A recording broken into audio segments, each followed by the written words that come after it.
If you're familiar with the Dodge Demon, you might know about the SRT Power Chiller.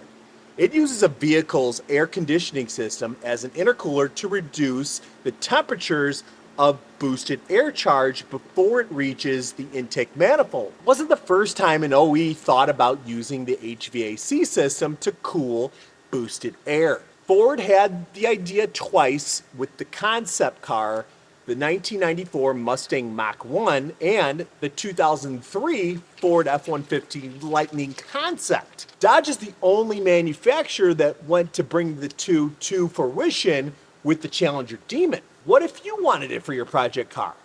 Well, there's also a handful of different aftermarket solutions from companies that offer direct fit and universal systems. While the concept offers the ability to increase performance, the outcome can come with some drawbacks. I'm OJ Lopez. While using the AC system might seem like an incredible exploit to achieve colder temps that will coax out more horsepower, the added complexity in both the installation and system function may be more than hot rodders bargained for. As a shop that's been professionally installing mods like this on race and street cars alike, I'll give you the scoop on what it really takes and what you can expect once everything gets hooked up and the AC button gets pressed. At Fluid MotorUnion, we've been cranking out horsepower for over 16 years right here in Naperville, Illinois. Every project has been a lesson, and I'm here to pass that knowledge on to you. So I'm taking what I know and giving you a AC intercooling cheat sheet. So by the end of this video, you'll know if this mod is the right move for your ride. But before we jump in, if you're into cars, speed, and pushing the limits, hit that like button, subscribe, and share this video with someone who's always looking for the next mod. Got questions? Drop them in the comments. We read every single one, but sit back, relax, and let's chill out with the cold hard facts of AC intercooling.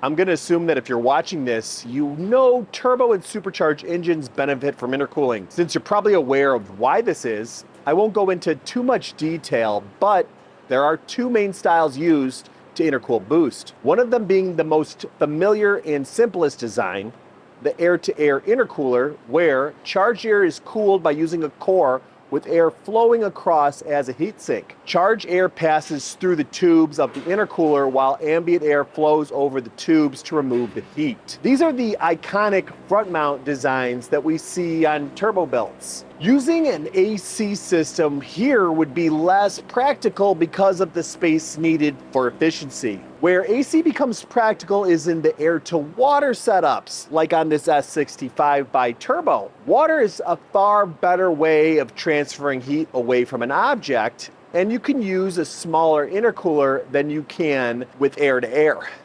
This reduces losses in boost pressure with a shorter intake route, making more power. In this application, we can get a compact evaporator to cool the fluid within the intercooler system further than what's possible with a regular heat exchanger.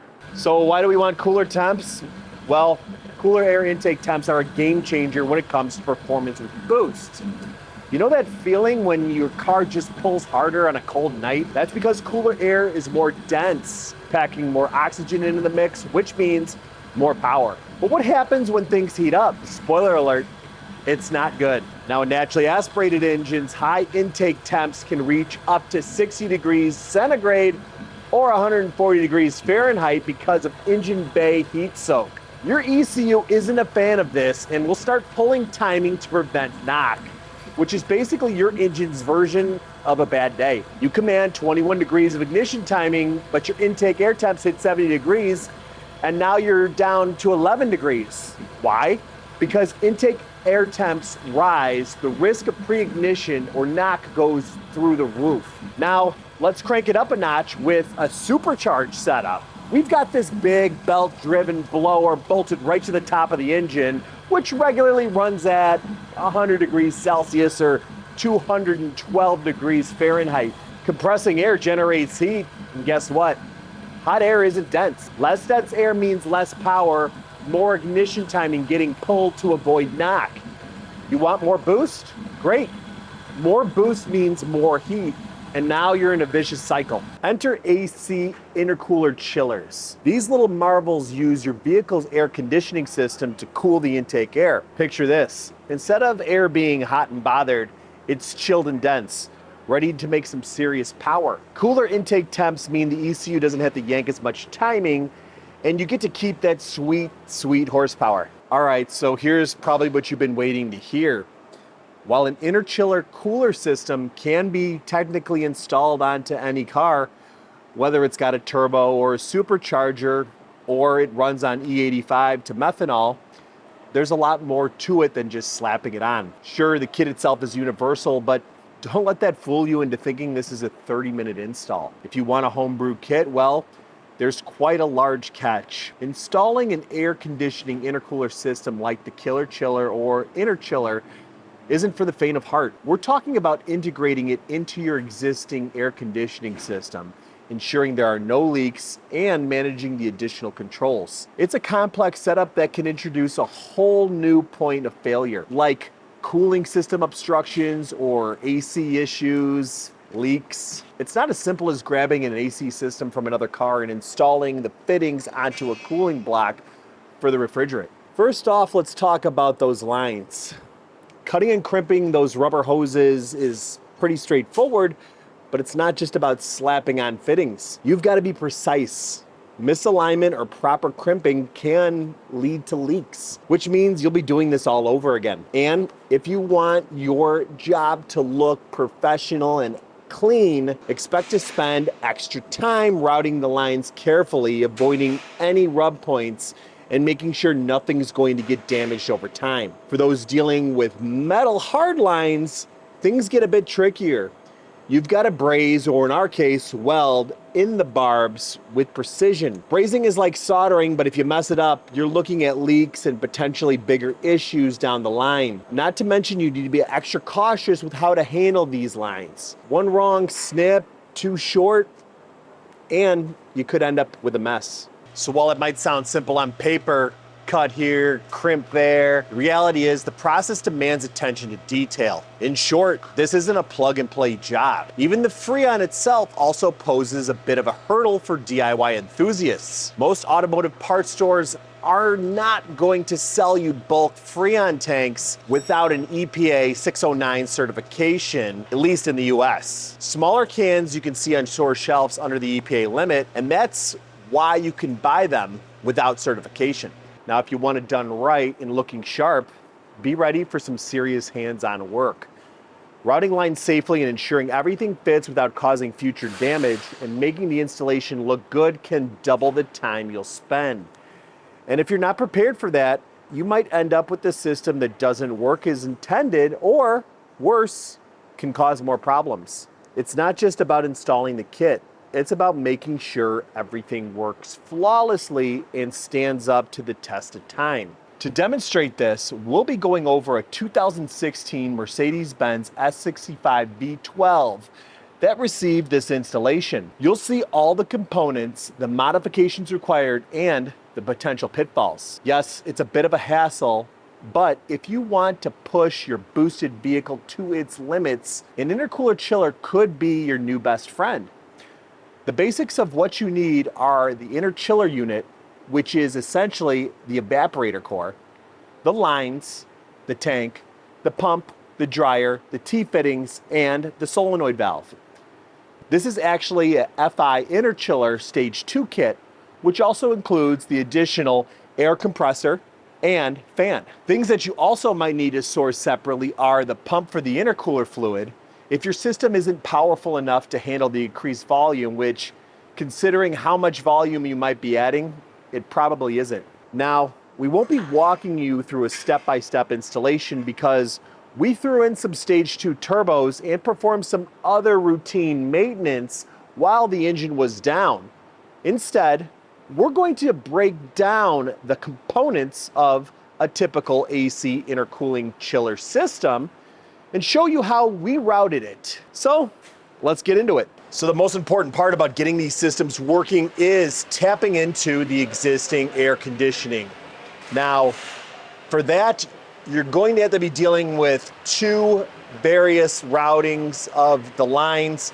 which is either a soft rubber line that can handle the pressure or a fixed hard line. And I've got my technician here, Taylor. He's going to be talking to us about some of the things that he had to do to get this done. Yeah, so we tapped into this suction line right here. This is the soft line, and it tees down into this and goes into our chiller. And we also tapped into the hard line right here. It comes off the factory condenser, and it loops in into the secondary condenser right there. Yeah, and I can see it right there. It looks like that's where we made the weld for the barb to fit on there, right? Mm-hmm. And then back here as well, huh? Yeah, and that comes out of the secondary condenser and leads out of our solenoid right there and goes back to the cabin AC. Yeah, so it's nice to have a fab shop here with fabricators when you need something aluminum welded, right? Oh, yeah. My big hang up when installing these systems is that when people ask you to do them, they don't really think about the thought that goes into having to route these lines, and not just from a point of having the line actually meet up where you want it to go, but is it going to rub on something? And lastly, is it going to look good? Yeah. So it looks like you did a really nice job getting these lines tucked in there. As you can see, there isn't a ton of space, and you really kind of made it work, Taylor. Yeah. One of the biggest things is we had the engine out, and that was the best opportunity to get to the AC compressor, so I had to kind of imagine how I wanted to run the lines with it still out the car. So basically, I had it coming out of the compressor, and this was that TN line that we have coming out of the suction line. It comes back wrapping through this jumble of mess right here, but I kept it away from all the hoses and everything, and it's insulated heavily so it doesn't condensate too much. And on this side, we had to cut out a couple of nooks from the factory system and stuff. It's just tucked behind the crash bar and everything. I think it looks great. The other thing people got to think about is having enough length of hose so that way if you ever need to get this thing back out of here, the stuff can pull away. And lastly, vibration. A lot of people don't think that these lines running against either the flex of the engine moving around or the flex of the vehicle can actually lead to a rupture, can lead to it wearing away. These lines get hot and cold, or they're in hot and cold places that can end up damaging them. So there's a lot of thought that goes into that.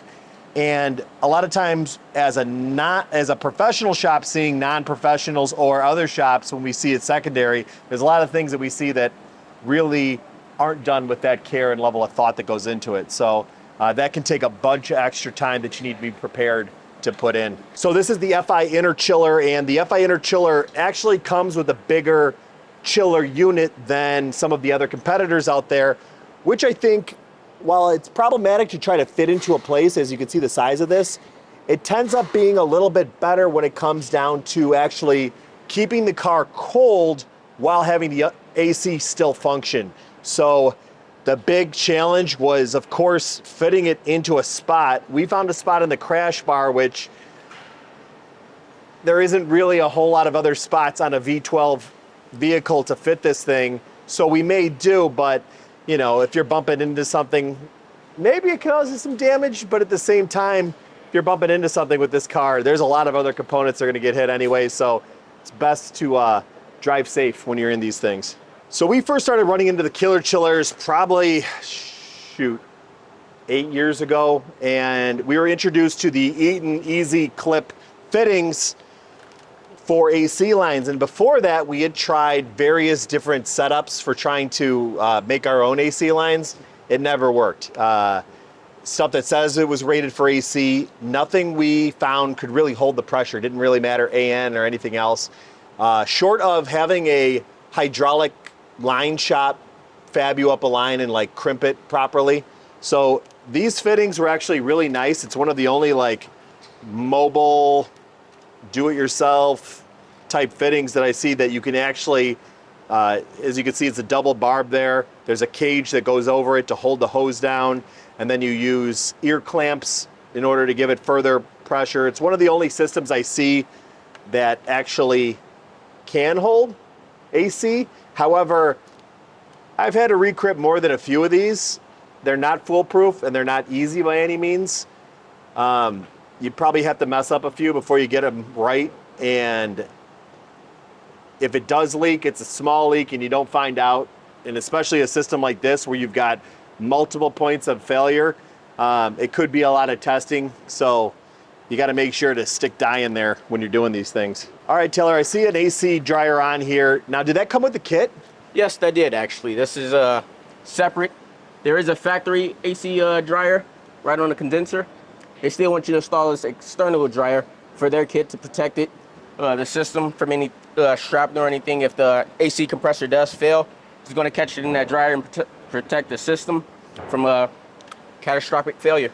Yeah, it's probably smart to have an extra layer on there because you have so many more components on there. So it's nice that it's included with the kit. So I know in order to increase performance, these systems come with a solenoid valve that helps to split between the two. You want to go ahead and tell them what that actually does, Taylor? So the solenoid valve basically just blocks refrigerant flow from the cabin, and it keeps it circulating through the chiller to keep the chiller nice and cold for performance. It essentially gives you a race mode, right? Like where it's just going through there and then back to your AC and... Yeah. So you keep temperatures nice and cold. You don't want that much cooling in the cabin and stuff. You just want all the flow straight to this chiller and get it nice and cold for the intake temperatures. This kit is actually the Stage 2 kit, which actually includes an additional condenser and fan, which are mounted up here. It was pretty tight to get at, but as you can see, Taylor got it in here pretty nicely. So the pump that came with the kit is a really nice Peterbilt CWA 400. What's nice about these is that they're pulse width modulated to 35 liters, and that's all controlled via the setup that they do before they send it to us. So while a lot of pumps are rated at their flow rate of just what they dump into a bucket, these things are actually rated through pressure. So hooked up to a system, how much they can actually pump. They've had a lot of success with these, and as you can see, they're pretty stout looking as well. But how do we have that wired up, Taylor? So basically it's pre-programmed, like you said, from the factory. I got it powered by a relay. All I need to do is provide power and ground to it. So I got a relay in the back. It's battery powered off this pre-fuse. It leads up to this wiring harness right here. Oh, excellent. Then we have a fuse tap coming out of the fuse box behind there, and it's feeding power going straight to the pump. And I just picked a few ground and pieces to provide ground from it. Unlike the system that goes with the fan, it's actually switch controlled.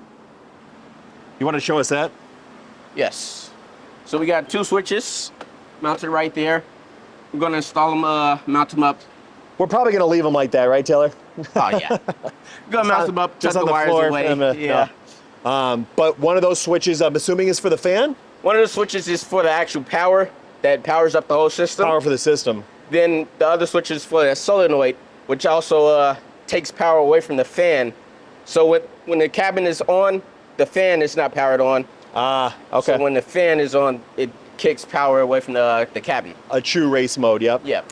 While having a separate tank isn't a necessity on these vehicles, it does help. A lot of the air-to-water intercooled Mercedes-Benz like to have what they call ice tanks in the back.